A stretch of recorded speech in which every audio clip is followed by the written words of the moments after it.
So hello everybody and welcome to the Profit Project interview series where today we're talking about wonderful wealth, and I'm excited to have an expert in that space of wealth and wealth creation on the call here today, and that is the awesome Jay Anderson from Jay Anderson Properties. So welcome to the show, Jay. Thanks for having me. I'm looking forward to our chat. Yeah, cool. And as I touched upon there, this is a series I call Wonderful Wealth. And, you know, that can mean many things for many different people, from financial wealth to lifestyle to all sorts of things. I'm sort of curious, Jay, from your perspective, when you think of wealth, what does that mean for you? I guess to summarize, it's probably just options. Wealth is having options, to, do what I want in terms of whether that be career or personal life or family life. I've got options and I can choose when I want to do things and how I want to do things. And I think that in itself is true wealth. Yeah, awesome. I love that concept and that idea, the options. I haven't heard that one to date put in that way. And I love the simplicity of it. Simple, one word, but it does also mean so many things. So options in wealth. So yeah, and I guess I'm interested, obviously you're involved in your property investment space and the like, but share with us and share with somebody watching this show your journey to getting there, because I know that backstory a bit myself, but it's an interesting one of how you've evolved and how you've come to do what you do. Yeah, well, I guess from a very young age, I've always had an interest in property. So my family's been buying and selling motels and commercial property since the late 1950s. So I grew up seeing my grandfather do it, my uncles, my dad, so I was surrounded around that side of things from a young age, and I've always found it very, very interesting. And then it would have been late 2010, I decided to jump into the property market myself. And it became a full-blown obsession. First property I purchased was a 2-bedroom apartment in Potts Point, dilapidated, run down, beautiful old Art Deco building.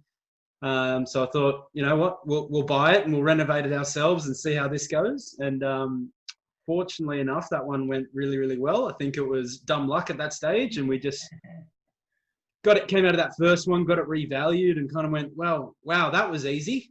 Came out of the first one thinking I was an expert, going, well, let's just rinse and repeat. How hard can this be?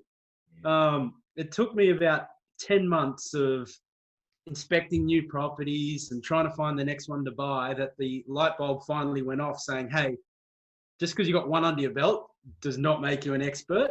And if I want to be successful in becoming a property investor, I need to look and mirror at what the successful property investors are doing. So I started attending seminars, reading books, surrounding myself with successful property investors and asking, well, how do you do this? Why do you do this? I was like the annoying little kid that keeps asking all those questions, but why? But why? So, and I soon realized that a lot of them surround themselves with a team of professionals. And the key thing is having those professionals working on the same team and communicating with each other. So they had, accountant, mortgage broker, buyer's agent, if they used a buyer's agent, and they treated it like a business. So just as you would have a team of professionals and advisors around your business, you need to apply that same logic with growing your own portfolio. So from then, it basically became a full-blown obsession. And then I went on a run of basically buying more and more property, built up a nice size residential portfolio, and then started to get into the commercial side, getting into motels and stuff like that. And the rest is history. I guess fast forward a few years and I've now turned it into a full-time business. And the amazing side of that is I now get to do what I did as a hobby. So I did it when I was passionate and just loved enjoying doing it without being paid to do it. And now I get to do it as my career. So it's kind of, what I value as true success. Yeah, that's awesome. I think people can see the passion that you've got for the space, obviously, from what you've shared there and the story and the evolution of that. And obviously, even what you just talked about there, you've sort of created throughout that process, you've basically been able to create the options that you've actually touched upon at the very start around that and that sort of little journey. But you've highlighted a lot of the cool stuff and the nice sort of progress, and obviously, but along that way, I'm guessing there's been a few bumps and challenges and difficulties that you've faced personally along that path. What are some of those that you've encountered in your sort of investment journey and sort of this wealth creation journey? Yeah, so I guess on the personal side, so I'll answer it two ways. I'll tell you on the business side, and I'll tell you on the personal investing side. So personal investing side, I'm a very analytical and data-driven person. So I actually went back to 1970, where I felt like I could get reliable data, and tracked capital house prices year on year from 1970 onwards, and then started looking to see if there was any correlation in different data sets, looking at population growth, infrastructure spending, unemployment, new job creation, to try and get and understand what was happening in all of these markets. But I guess the hurdle I needed to overcome was I ended up getting into what I call analysis paralysis. I was so obsessed with so much data, I ended up not being able to make a decision because I was overanalyzing all the data. So it took one of my close business mentors and personal mentors who's got a property portfolio size that I could only ever dream of. And he basically said, it's all about coming back to the fundamentals, trust your knowledge, trust your skills, and then it's about going out and executing. So that certainly helped me, but I did very, very much get bogged down in the analysis paralysis. On the business side, the two probably biggest hurdles, the toughest times I've had, the challenges would be obviously what we're doing right now, in COVID. It's certainly changed the dynamic, and you certainly a lot longer hours working and all the rest of it. Fortunately, my business hasn't suffered much through it, but it's I think a lot of that's due to the plenty of sleepless hours, the 80+ work weeks, and really trying to adapt quickly. And then at the same time, probably almost exactly the same time last year, when in the lead up to the federal election, with all the talks of removing negative gearing and all the rest of it, that really put a pause button on the property market as well. So, yeah, that's let's just say it's great, and it's property. Obviously, you're always looking at that long-term picture, and you look at that long-term. But again, you've covered off a couple of really interesting ones of those interesting sort of challenges people do see in the short term that can have that impact and can be a personal struggle for people. And I'm sure there's many individuals, I'd hazard to guess that many of your clients have exactly those same two challenges, whether they're time specific around what the market's doing and what's in the media, and we'll touch on that before this call ourselves, having a chat about that, but also that whole analysis paralysis that happens so much in many spaces. I know I see it quite regularly as well, and I love that guidance and advice you got from the mentor, which basically comes back to simplification, and it's that whole thing of just going, paring it back to that smallest common denominator and trusting instinct. Make sure you've got that quality data, and you need that. So many correlations with what I talk about as well. So that's great. That is really good. But I guess you touch upon some of the benefits that you've got and the options that what is created in your personal life as well. But I'd love for you to touch upon the reflection of some of the stories from clients that you've got, what they experience when they start to work through this process of investing and wealth creation and those sorts of things. What do you find the before and after looks like with some of those clients that you've got? Yeah, well, I guess a conversation I have right at the very beginning with a lot of my clients is, obviously the idea is for them, they want to buy a property, they want a wealth creation, or it's, generating passive income, whether that be now or in retirement or whatever that might look like, improving or changing their lifestyle. But a lot of times I like sitting down with them and working out what is the actual end goal here. Not so much just a dollar value in terms of investment, but personal life as well. And perfect example of that is a recent client I had. They had their life, family goal is they wanted to buy a house up on the Central Coast near the beach. And ideally they had a dream of being there within a 5-year period. So I said, well, that is almost the most important piece of information, because if I can help you get that through property, that's going to tick all your boxes, because there's no point building this great big portfolio of properties if you don't get that, that family goal, that family dream of buying this property. So we were very fortunate. They had this 5-year plan with that. We're able to achieve that in about 18 months for them. And they've been able to continue building a bigger portfolio since. So, that's a great one. The other one is, I guess the average time it takes a DIY investor to buy a property is about 6 to 9 months. For an owner-occupier, it's about 12 to 18 months. Compare that to our turnaround time. Our turnaround time is 4 to 6 weeks for an investor and 8 to 12 weeks for an owner-occupier. So we see it quite often where I'll have a client sign up. They've been looking to buy a property for sometimes 2 years, sometimes longer. They've had arguments, between the husband and wife about where to invest or why to invest, because, Uncle John said this area is good, but, my friend from work said something else, and there's all this confusion, and then the accountant's got a different opinion and all these different opinions. So a lot of it's bringing a lot of that clarity and working out exactly what they're wanting to achieve and then executing. So we had one last year. They'd been looking for 2.5 years to buy a property. They signed up with us, and just under 4 weeks, we found them a property that they were ecstatic with. They then called me up 3 days after settlement and said, we had such a good experience, we actually want to go again. We've got enough money to go another property, let's go.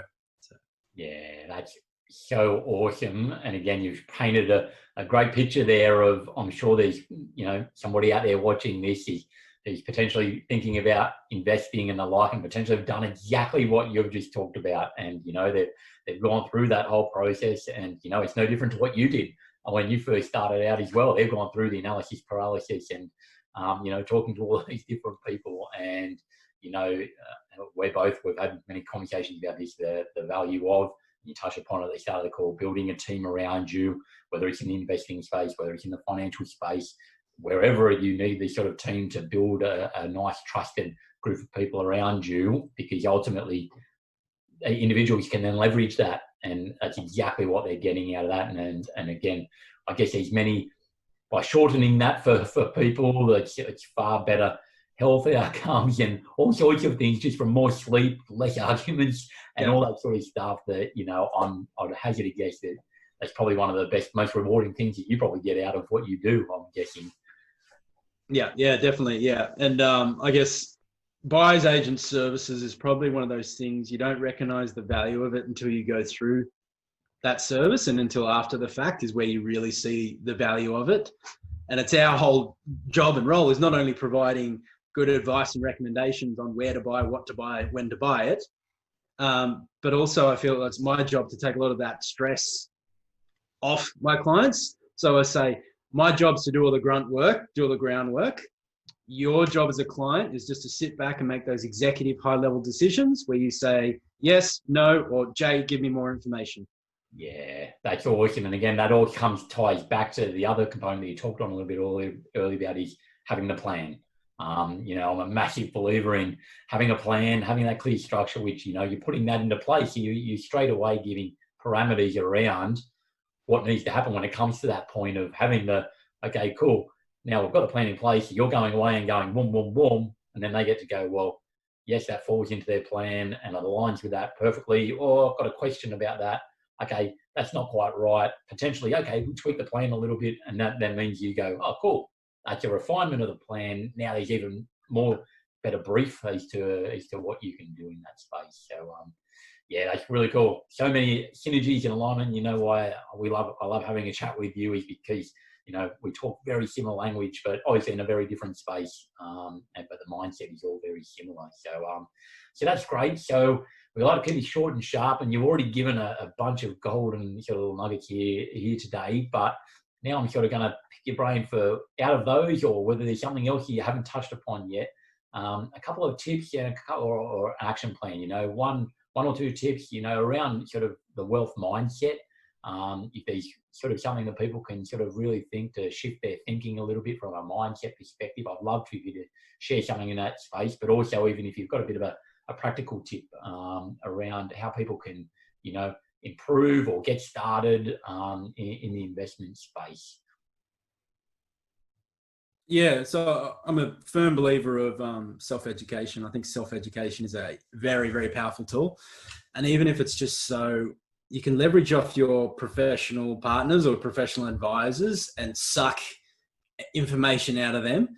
So I think it's important to understand the reason why professionals are advising what they're advising. And that applies to business as well, whether it's the accountant, financial planner, business mentors, really try and unpack and understand why they're recommending that.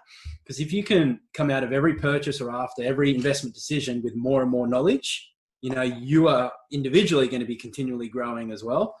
I guess having that plan is really, really important, and making sure that that plan is constantly reviewed. So I say to clients, depending on their purchase frequency, whether they're buying a property every year, every 3 years, every 5 years, whatever it may look like, it's important to continually review that plan and the strategy, and to make sure that every property purchase complements not only your plan and your strategy, but also complements the other properties you might have already in your portfolio.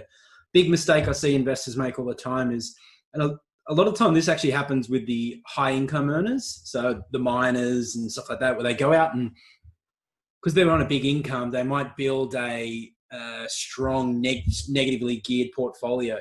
But what ends up happening is they end up becoming very unhappy because they end up being shackled to that high income job. So they might have originally gone into working in the mines with a 5-year plan, 10-year plan. Along the way, they've built this big portfolio of all these negative geared properties, but it means they can't leave that job, that 250, 280 grand a year job, to go to a 100 grand job, because then they can't afford to hold on to their property. So they're unhappy at work because they don't want to be there. They're unhappy with the investments because it's costing them so much money. And it just ends up adding this stress, this ongoing stress. So I always think it's important to, when you're building a portfolio, not only think, does this purchase complement the other ones, but let's think 2, 3, 4 properties ahead as well. Well, if we buy this, then what would the next one look like? Are we better off going a stronger cash flow property to help balance out the portfolio, or diversifying into different markets? Yeah, awesome. A couple of great tips there. And, I especially love the education, self-education side of things. And you talk about it there, and it's as much as being able to make sure that doing that bit of education means that you can ask educated questions from all those professionals and the like. And that's empowering. People get empowered by that, because then, rather than just asking a general question where you don't really know where the answer should come from, if you can ask the educated question, then all of a sudden you can start to filter some of the crap that you might get back from some people, versus the, hey, hang on a second, I can filter that a little bit better. So that's an awesome one on that first tip. And the second one, I think, again, equally as important in the practical space, and you're alluding to, and it's the same in the business world as in the personal world there, the cash flow impact is understanding that longer term picture and the plan around what does the cash flow look like. And so does that create what you want it to create, so that ultimately at the end of the day, to round that in a nice little circle, does it give you the options that you're actually after in the first place? So I love that, how that's kind of come nice and full circle from what we talked about at the start. So awesome to have you on this here today, Jay, to be able to share those gold nuggets where there's so many cool stuff that somebody listening will get a truckload out of. But, if people do want to touch base with you and find out a little bit more about yourself and your business, where's the best place that they can find you? Yeah, so the website's janderson.com.au, or if you just type J Anderson Property into Google, I'll come up, and we're across, obviously the website and all the social media platforms as well. Yeah, awesome. So we'll incorporate all those details, these links with the show notes when they go out as well, so people can have a nice little simple click through. But once again, really appreciate your time on the call today, Jay. No, thanks for having me, and I always enjoy our chats. Yeah, cheers. And for anybody out there, obviously continue to follow great sort of bits of advice that we get here on The Profit Project by joining us and following us at theprofitproject.com.au. See you soon, guys. Bye.